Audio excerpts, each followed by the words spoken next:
But Yeah. top 3 Knicks of all time. Oh, Pat Ewing. Ouch. Okay. Damn, I almost said Allen Houston. I love Allen Houston.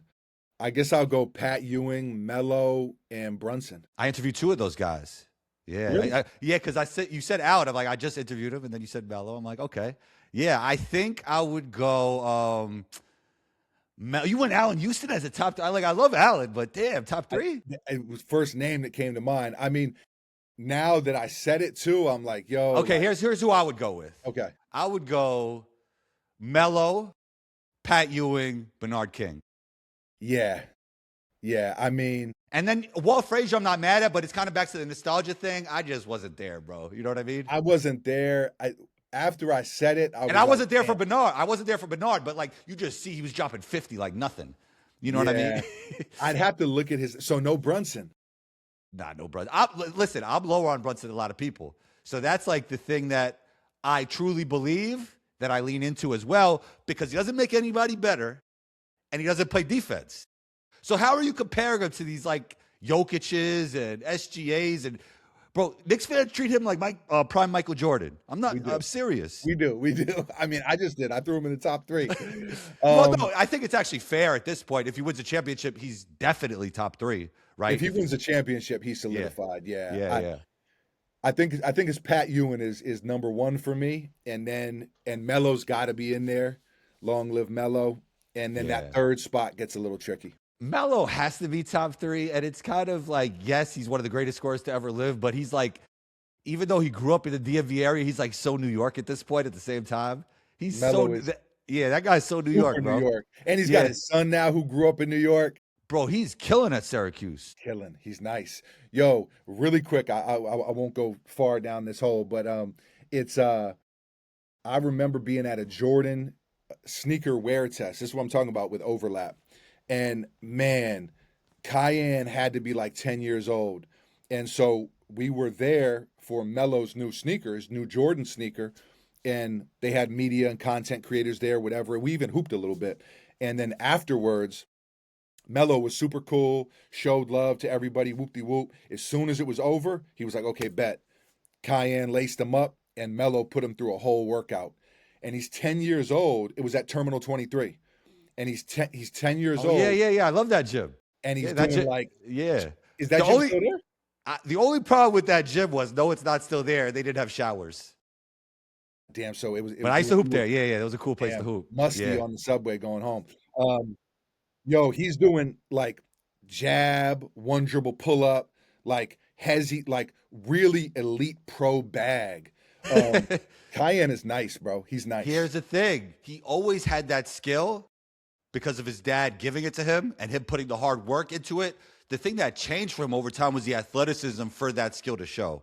100%. Like he just got a lot more athletic. Like he wasn't that athletic back then, and now he is, and all that skill is showing. 100%. He's nice.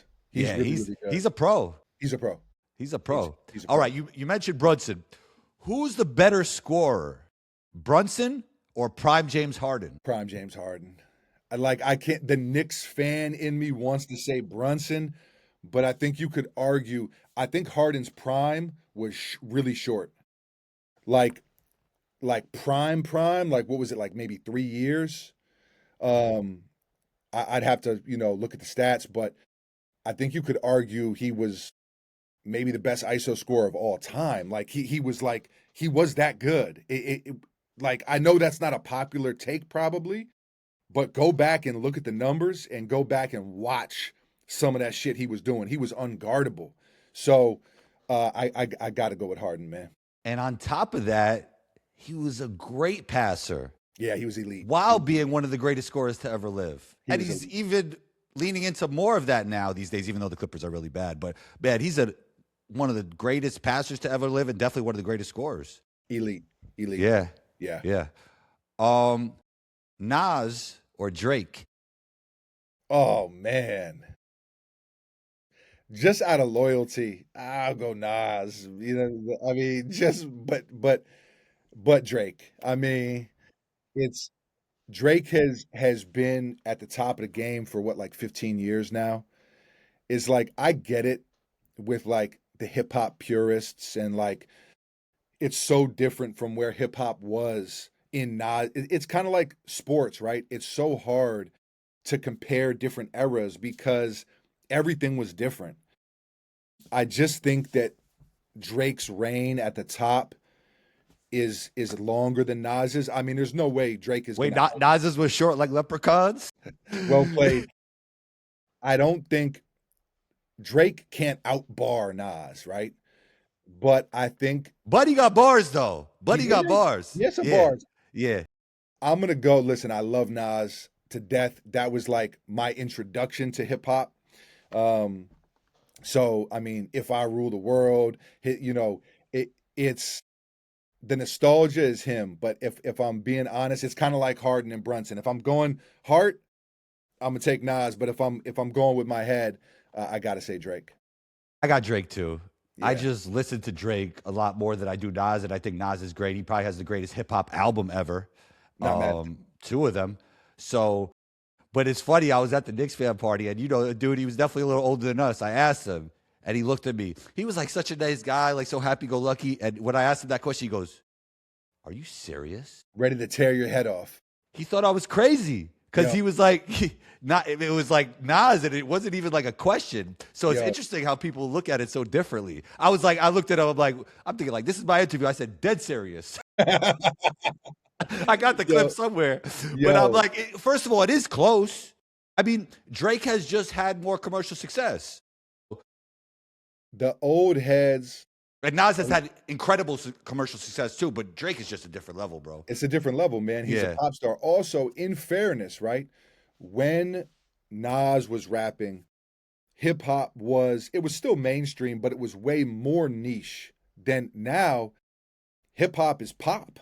Like right. it's the biggest genre on earth. So I just think it's a So it's different, almost like Nas paved the way for what Drake can definitely, do now. You know? definitely Nas, Yeah, Hove, like yeah, yeah. all those guys, Biggie, and Tupac, definitely Biggie, Tupac for sure. 100%, Yeah, yeah, absolutely. yeah. So, but man, it's Drake has just look, if we're gonna compare numbers when it comes to sports and athletes, right? Why not? You kind of got to do the same thing for artists. Like, just look at Drake's numbers, and it's not close. The Diddy stuff's not really my lane, but how diabolical is it that 50 Cent is like is like behind the whole thing? Yo, that is like I'm not gonna get too into Diddy stuff, like not my thing, you know. Yeah, not my But like thing. just like seeing him on talk shows, like serious in a suit, the man behind this doc is like so diabolical. He is diabolical. Like he And is, it's like, no, I have no emotions. I'm just here to do business. yo, It's crazy, bro. pettiest dude on earth. Number one, number two, like elite businessman. Yes. Like, Yeah. yo, it's crazy to see like what he's turned his career into. Like he's like a mogul at this point. You know what it is with him, though? It's not even about what he turned it into. He always evolved Yeah. from whatever he was doing before hip Yep. hop to hip hop to after hip hop to Yep. the vitamin water. It's like he never stopped evolving from being a kid and just always getting better and always like, I'm moving on to the next thing before that thing dies out. Yep. He's done a great job at that. And having the vision to like see what's next, not getting caught up. So Yeah. often we see a lot of the guys, right? Like whether it's sports or music or whatever, like hang on until it's way gone, until you're just a shell of yourself. You've got no motion anymore. And with Bro, there's him, dudes in the gym that tell me, yo, I want to see you under the whistle. I'm like, we're still doing this? yeah, Bro, come I on, mean, man. Yo, gotta let it yo, go. yo, I want to see what. This is, can you evolve, bro? So you're just gonna wait till everybody stop playing basketball and talk about under the whistle? Yeah, yeah. I mean, listen, man. Some people have the vision, some people don't, bro. That's life. You gotta evolve. You gotta evolve. Okay, I have a few more. Who was more athletic in their prime? We might have talked about this actually before. Who was more athletic in their prime? LeBron James or Bo Jackson? Man, so Bo Jackson's a little before our time. I'm gonna say, and it's tough too, right? Because we never saw LeBron run the 40. We never saw. I think you got to give it to Bo, just because he was a two-sport athlete.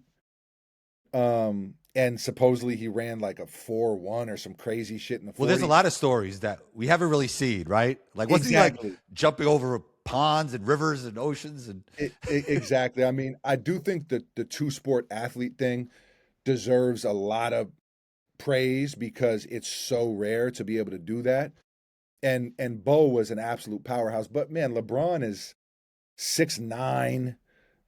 I mean, LeBron never tested the vert. Like Jordan, we don't actually know what the vert is.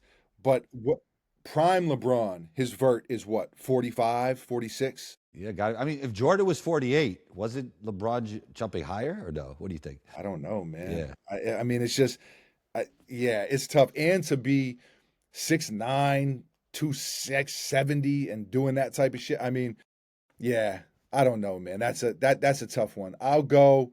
I'm switching my answer. I'm going Bron. Sorry. Next, U.S. born NBA player to win MVP. Next U.S. born. Let's go. Oh man, I mean, I don't know. First name that came to my head was Cooper Flagg, but wow. So it's gonna take a little time then, right? It would take a little time. Concanoopel? Concanoopel is him. Hey, another great take by me. I said he'd win. Sure. I said he'd win Rookie of the Year. I said he's Klay Thompson with a better layup package. Yep, for sure. You did. I took a lot of your draft advice to my dynasty fantasy basketball team. It's going well for you? It's going pretty well, man. We've got a nice foundation. We got Cooper Flagg. We got Stick with combo. I'll take you places for me. Stick with combo, all right? 100%, bro. Yeah. You're my draft expert, 100%. Okay, so I feel like I found out the reason why people miss on a lot of prospects, and it's as simple as this. I think people value ISO scoring too much. Okay, I can see that. I think they don't value the intangibles and making those around you better and feel for the game enough. Feel for the game, I'm with you.